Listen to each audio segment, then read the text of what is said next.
Yo!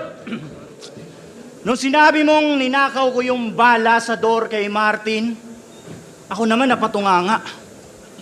Tumagos yung bala sa door, ibig sabihin sa'yo pala yung tumama. Panay iwas ka sa bala, pero yung punto, petiks. Set up ko, balasador, naging balasador nung in-slow mo, Matrix. Matrix.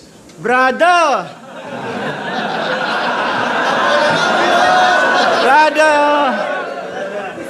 Di ba, sabi mo, frat mo legit, kasi namaga yung puwet mo? Sa puwet ka pinadol? Di ba dapat Paul yun? Napaisip tuloy ako kung paano ka pinalo. Siguro, pa ganun. Kaya na ako sa battle, may piyok ng piyok. Eto naman, pirok ng pirok. Naka-blinker mode ang puta.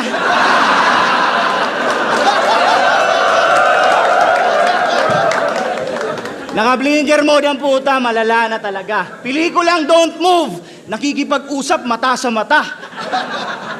At matanong kita, madalas ka bang magkape o madalas kang mambae? Motherfucking do, lie! Nung PSP, may tinurotot kang babae, sabi mo pa nga, bullseye! Wala. Makinig, ma'am. Pangalan ng babae, Maris. Shoutout sa'yo, Maris. Ikaw ang bata-bata mo pa. Eto naman, nag-alariko blanco, biniswalize, pikas mata. Kaya ganyan yung mata mo, tawag dyan, mannerism.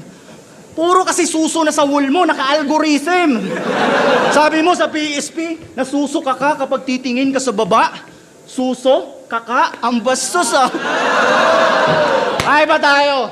Bakit mo pala pinagsisigawan na sinaswab test ka from Cebu to Manila? Ikaw ba hindi tungaw? Eh paano naman kami? Nagaling pa ng Mindanao. Ang punto ko, wag kang sumbat ng sumbat sa iyong mga naambag. Sisihin nyo nga, hindi bumatel, pero sa TF nagdagdag. Tapos feeling mo most wanted ka? Ikaw yung nasa hit list?